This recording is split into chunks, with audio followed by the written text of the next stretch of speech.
12월이 되었고 성탄절이 다가오고 있습니다. 성탄절이 되면 우리는 그때마다 이렇게 여기 화면에 나온 것과 같은 그런 그림들을 떠올리게 됩니다. 마리아가 천사로부터 예수님이 태어나실 거라는 것을 듣는 그런 모습이죠. 이 그림은 르네상스 시대의 화가 레오나르도 다빈치에 의해 그려진 숲의 고지라는 그림입니다. 하지만 이 장면은 다빈치에 의해서만 그려진 것이 아니고 지금까지 수많은 화가들이 그 화가들에 의해서 자신만의 기법으로 표현되었습니다. 너무나도 유명한 장면이고 성탄절마다 우리가 되짚어보는 장면이기에 우리는 이때 천사가 마리아에게 어떤 말을 하였는지도 너무나도 잘 알고 있습니다. 마태복음 1장 22절에서 23절을 보면 이렇게 나와 있습니다. 자, 읽도록 하겠습니다. 이 모든 일이 된 것은 주께서 선지자로 하신 말씀을 이루려 하시니 이르시되 보라 처녀가 잉태하여 아들을 낳을 것이요 그의 이름은 임마누엘이라 하리라 하셨으니 이를 번역한즉 하나님이 우리와 함께 계시다 하니라. 아멘. 천사는 구약 성경의 이사야 선지자를 통해 하신 말씀을 통해 예수님의 탄생을 전합니다. 오늘 우리가 읽은 본문 이사야 7장 14절에도 그렇게 나와 있습니다. 그러므로 주께서 친히 징조를 너희에게 주실 것이요 보라 처녀가 잉태하여 아들을 낳을 것이요 그의 이름을 임마누엘이라 하리라. 아멘. 이는 이사야가 유다 왕 아하스에게 전한 하나님의 말씀입니다. 그러니까 천사는 예수님의 탄생을 마리아에게 처음 알리면서 유다 왕 아하스에게 전한 이사야의 예언을 인용한 것입니다. 왜 그랬겠습니까? 예수께서 이 땅에 오신 그 모습이 아하스에게 전한 하나님의 말씀과 맥이 닿아있기 때문이죠. 그렇게 오늘 이 시간 이사야 말씀을 통해서 예수께서 이 땅에 오신 의미에 대해 여러분과 함께 나눠보려고 합니다. 이 본문을 이해하기 위해서는 우리는 먼저 당시 유다왕 아하스가 처한 현실에 대해서 살펴볼 필요가 있습니다. 이사야가 살았던 시대 당시에 아하스는 그야말로 절체절명의 위기에 빠져 있었습니다. 구약 성경을 살펴보면 우리는 성경을 통해서 수많은 나라들의 이름을 접하게 됩니다. 먼저 남유다와 북이스라엘이 있습니다. 그리고 그 주변에 그들을 위협하는 강대한 나라 아람이 있죠. 또 옆에는 그것보다는 규모가 작지만 언제나 위협이 되는 에돔과 암몬, 모압, 블레셋과 같은 나라들이 있습니다. 우리는 사무엘상하나 열왕기, 역대상하를 살펴보면서 남유다와 북이스라엘 백성들이 이런 나라들과 계속해서 전쟁하기를 반복했다는 사실을 알고 있습니다. 그런데 아하스 시대에 와서는 이런 상황에 대해서 중대한 변화가 나타나게 되었습니다. 바로 아수르라는 나라가 등장한 것이죠. 아수르는 정말로 갑자기 등장한 강대국이었습니다. 그렇기에 그전까지 전쟁을 반복했던 나라들은 자기들끼리 전쟁하면 다툴 것이 아니라 우리 모두가 힘을 합쳐서 아수르의 침략을 막자는 생각을 하게 되었습니다. 하지만 이 제안에 유다왕 아하스는 시큰둥하거나 아니면 부정적이었던 것 같습니다. 그렇게 모든 나라들은 아수르가 쳐들어오기 전에, 아수르와 본격적으로 전쟁을 하기 전에 자기들의 연합에 방해가 되는, 위협이 되는 유다를 정리하자는 생각을 하게 된 것이죠. 우리는 아하스 시대를 다룬 성경 역대하 28장을 통해서 유다가 그 주변에 둘러싼 모든 나라들로부터 공격을 받았다는 사실을 알 수 있습니다. 그 나라들은 모두가 함께 쳐들어왔기 때문에 승리를 확신했고 이미 유다의 다음 왕까지 전해둔 상태였습니다. 이사야 7장 6절을 보면 이렇게 나와 있습니다. 함께 읽어보도록 하겠습니다. 우리가 올라가 유다를 쳐서 그것을 쓰러뜨리고 우리를 위하여 그것을 무너뜨리고 다윗의 아들을 그 중에 세워 왕으로 삼자 하였으나. 아멘. 이미 아하스 다음에 바꿀 왕까지 정해준 것이죠. 성경은 이런 상황 속에서 유다의 왕과 백성들의 마음이 숲이 바람에 흔들림같이 흔들렸다고 말을 하고 있습니다. 두려움과 절망에 빠져서 어찌할 바를 모르는 상황에 아하스가 놓여 있었다는 것입니다. 그렇기 때문에 두려움에 떠는 사람들에게 하나님께서 다가가셨습니다. 하나님께서는 이사야 선지자를 통해서 말씀하십니다. 그 말씀을 함께 다시 읽어보도록 하겠습니다. 그때 여호와께서 이사야에게 이르시되 너는 내 아들 스알야스본 윗못 수소 그 색각자의 말 끈길에 나가서 아하스를 만나 그에게 이르기를 너는 상가며 조용하라. 르신과 아람과 르마리아의 아들이 심히 노할지라도 이들은 영리나는 두 부지깽이 그릇덩이에 불과하니 두려워하지 말며 낙심하지 말라. 아멘. 아람과 에브라임과 루마르의 아들이 악한 꾀로 너를 대적하여 이르기를 우리가 올라가 유다를 쳐서 그곳을 쓰러뜨리고 우리를 위하여 그곳을 무너뜨리고 다윗의 아들을 그 중에 세워 왕으로 삼자 하였으나 주 여호와의 말씀이 그 일은 서지 못하며 이루어지지 못하리라. 아멘. 지금은 나라가 위기에 빠져 있는 상황입니다. 객관적인 상황을 봤을 때 다윗 왕가가 멸망하는 것은 시간 문제입니다. 이미 모든 나라가 쳐들어와서 이 남유다를 쑥대밭으로 만들었기 때문이죠. 남유다와 북이스라엘을 비교했을 때 남유다가 강합니까? 북이스라엘이 강합니까? 북이스라엘이 훨씬 강합니다. 근데 그 북이스라엘보다 더 강한 나라가 아람입니다. 근데 이 두 나라가 함께 힘을 합쳐서 유다를 쳐들어오겠다고 하는데 유다가 그들을 당해낼 방법이 없는 것이죠. 객관적인 상황을 봤을 때 이미 나라는 망해가고 있습니다. 그런데 하나님께서는 이사야 선지자를 통해서 이렇게 말씀하십니다. 그 일은 서지 못하며 이루어지지 못하리라. 아멘. 다윗 왕가가 멸망하지 않을 것이다. 내가 아멘. 너희를 지켜줄 것이다. 하나님께서 아멘. 이렇게 약속을 하신 것이죠. 아멘. 고통 가운데서 신음 많은 아하스와 유다 백성들에게 어떻게 보면 구원의 음성이 임한 것입니다. 아멘. 만약에 신실한 신앙을 가진 성도라면 이 말씀에 감사하면서 아멘으로 화답하여야 하겠죠. 아멘. 하지만 유다 왕 아하스는 이에 대해서 별다른 반응을 보이지 않습니다. 이미 나라의 운명이 위태로운 상황이고 자기 목숨이 경각에 달린 상황인지라 하나님의 말씀이 그렇게 귀 기울여지지 않았던 것이고 그 말씀이 그대로 믿겨지지가 않았던 것이죠. 그렇기 때문에 하나님은 이 아하스에게 믿음을 붙드시기 위해서 아하스에게 그런 신앙을 불어넣어주기 위해서 증표를 주시겠다며 예사야를 통해 이렇게 다시 말씀하십니다. 여호와께서 또 아하스에게 말씀하시되 너는 내 하나님 여호와께 한 징조를 구하되 깊은 데에서든지 높은 데에서든지 구하라 하시니. 아멘.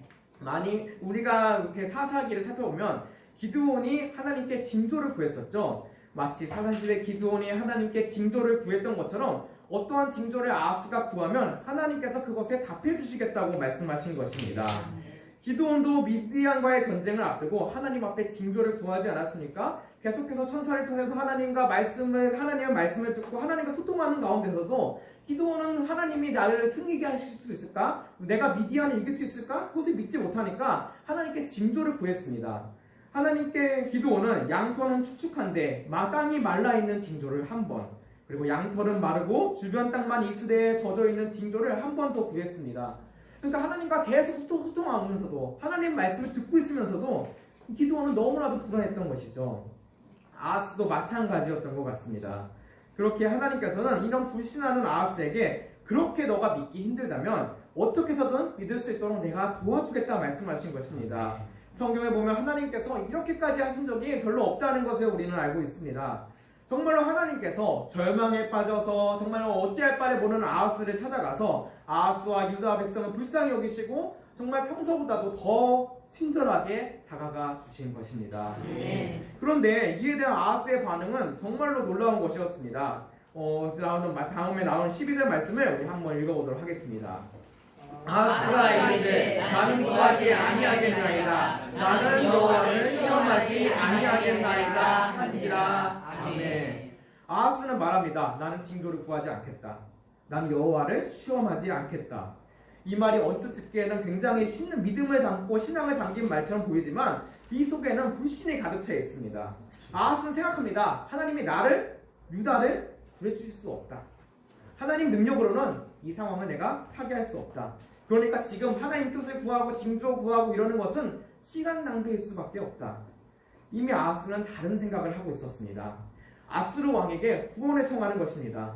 인간의 눈으로 봤을 때 강력한 힘을 가진 아수르만이 나를 구할 수 있다 이렇게 생각했던 것입니다. 하나님은 나를 구할 수 없지만 하나님은 우리나라를 구해줄 수 없지만 아수르는 우리를 구할 수 있다. 아하스는 생각했던 것이죠. 열왕기 하를 살펴보면 아수르에게 아하스가 도움을 청하며 한 말이 그대로 기록되어 있습니다. 열왕기하 16장 7절에서 8절 보면 아하스가 아수르 왕 디글랏빌레셀에게 사자를 보내 이르되 나는 왕의 신복이요 왕의 아들이라 이제 아람 왕과 이스라엘 왕이 나를 치니 청하건대 올라와 그 손에서 나를 구원하소서 하고 아하스가 여호와의 성전과 왕군 곳간에 있는 은금을 내어다가 아수르 왕에게 예물로 보냈더니 아멘. 아멘. 이 모습을 살펴보면은 하나님께서 내가 너를 도와주겠다. 내가 너희를 구원해주겠다. 그러니까 너가 못 믿겠다면 징조라도 구해라 말씀하시는데 아하스는 그곳에 하나님의 징조를 구하지도 않고 오히려 하나님의 성전에 있는 물건을 꺼내서 아수르 왕에게 바치면서 이길만이 자기가 살 길이라 생각했다는 것입니다. 게다가 이 아하스의 이런 삶을 성경에 나타난 모습들 전반적으로 살펴보면 그는 우상을 섬기고 자기 아이도 우상 앞에 제물로 바치는 그런 죄짓기를 서슴지 않았습니다. 여러 모습들을 봤을 때 아하스라는 이 사람은 하나님을 조금도 신뢰하지 않았다고 할 수 있겠습니다. 이렇게 불신앙적인 모습을 보이고 패역한 아하스에게 하나님께서 어떻게 다가가셔야 하겠습니까? 징조를 보여주겠다고까지 하시는데 그것조차 필요 없다는 아하스를 하나님은 어떻게 대하셔야 하겠습니까?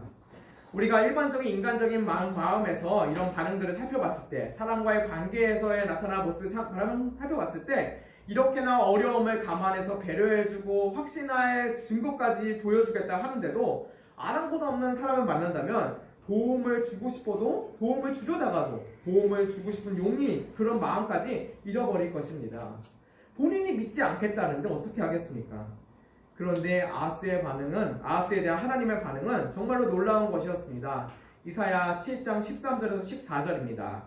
이사야가 이르되 다윗의 집이여 원하건대 들을지어다. 너희가 사람을 괴롭히고서 그것을 작은 일로 여겨 또 나의 하나님을 괴롭히려 하느냐. 그러므로 주께서 친히 징조를 너희에게 주실 것이라. 보라 처녀가 잉태하여 아들을 낳을 것이요 그의 이름을 임마누엘이라 하리라. 아멘. 불신앙에 빠져서 징조조차 구하지 않겠다는 아하스에게 하나님께서 억지로 징조를 약속하신 것입니다. 아하스는 그 징조가 필요 없다. 나는 구하지 않겠다 했는데 하나님께서 아하스가 구하지 않았는데도 억지로 징조를 약속하신 것입니다. 보라 처녀가 잉태하여 아들을 낳을 것이요 그의 이름을 임마누엘이라 하리라. 아멘. 아하스에게 약속하신 이 아들이 누구인지에 대해서는 사람들마다 의견이 분분합니다.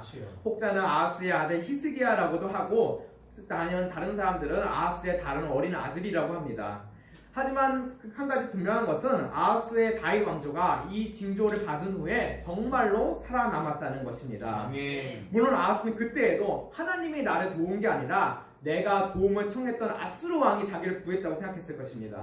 하지만 그럼에도 하나님께서는 다윗에게 하신 그 언약을 지키시기 위하여 징조도 필요 없다는 아하스에게 억지로 징조를 내려주시고 불신하는 아하스와 유다를 멸망의 위기로부터 구원하여 주신 것입니다. 아하스가 구원받기에 합당한 모습을 보여서도 아니고 아하스가 정말 신실한 모습을 보여서도 아닙니다. 아하스가 하나님 앞에 헌신했기 때문도 아니고 아하스가 정말로 겸허한 마음으로 자신의 마음을 쏟고 애통하는 마음으로 하나님께 간청했기 때문이 아닙니다.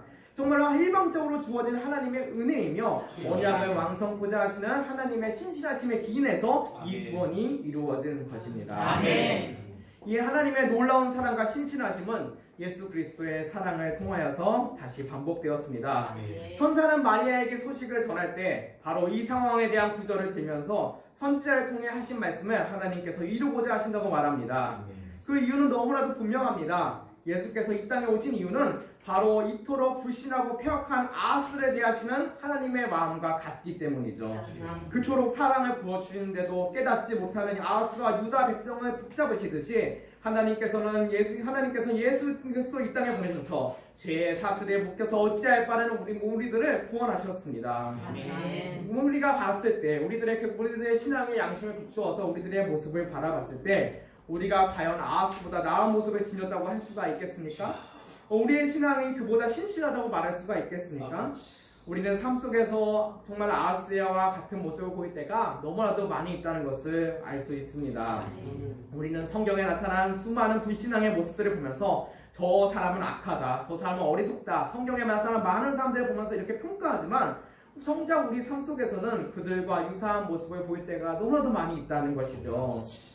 우리는 아하스처럼 불신앙적이며 어려운 가운데 하나님을 의지하지 못할 때가 많이 있습니다.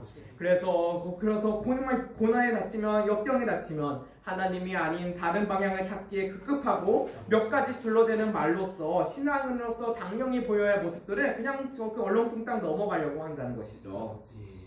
하지만 그럼에도 불구하고 하나님께서는 우리를 사랑하시며 붙들고자 하십니다. 아멘. 그렇기에 죄인 중에 죄인인 우리를 구원하고자 예수 그리스도를 이 땅에 보내셨으며 아멘. 그를 통해 우리의 죄를 사하시는 것입니다. 아멘. 이것은 우리가 그에 합당한 신앙을 가져서도 아니고 하나님 앞에 무언가를 했기 때문도 아닙니다. 한량 없는 정말 자격 없는 자들에게 불가항력적으로 주어지는 하나님의 전적인 은혜인 것입니다. 아멘. 그렇게 하나님께서는 천사를 통해 말씀하셨습니다.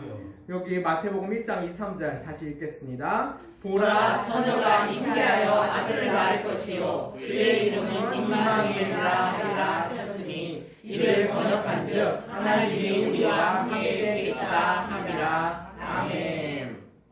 여기 보면 임마누엘의 뜻이 나와 있습니다. 임마누엘의 뜻이 무엇입니까? 하나님이 우리와 함께 계시다. 것입니다.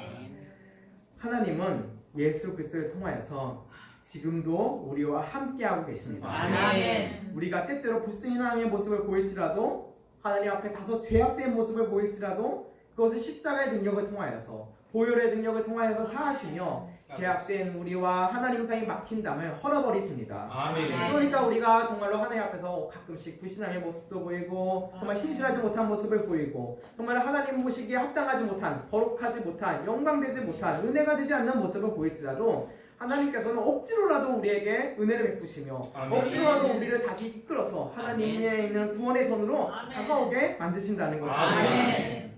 물론 그렇다고 하여서 내가 어떠한 행동을 해도 상관없다는 뜻은 당연히 아니겠죠.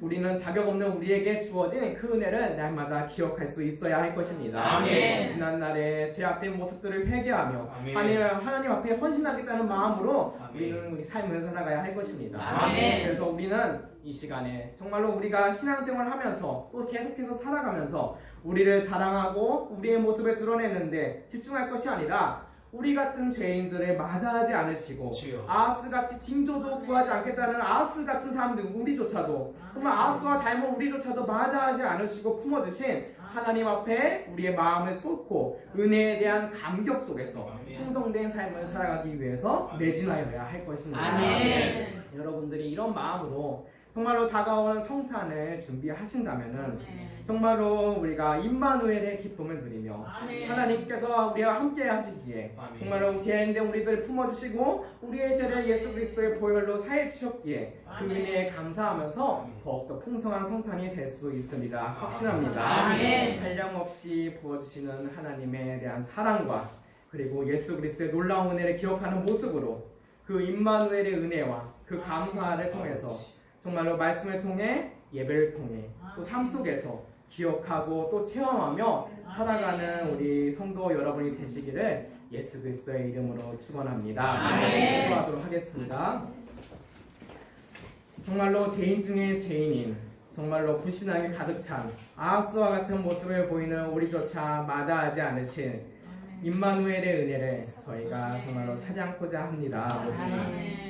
하나님, 저희는 날마다 부족하고 정말 하나님 앞에 연약한 모습만 보이지만 하나님께서 우리를 마다하지 아니하시고 억지로라도 붙들어서 구원의 전으로 나오게 하시는 그 은혜를, 그 사랑을 찬양합니다. 하나님, 저희가 날마다 그것을 잊지 않을 수 있도록 도와주시며 정말 이 성탄의 계절에 정말로 하나님께서 그런 놀라운 사랑을 우리에게 베풀어 주셨다는 것을 기억하고 더욱더 그 사랑에 보답하는 마음으로 더 헌신하면서 우리가 이 마지막 12월 달을 잘 살아 보낼 수 있도록 하여 주옵소서. 아멘. 하나님께서 저희들 가운데 함께하여 주실 것을 믿으며 예수님 이름으로 기도드립니다. 아멘.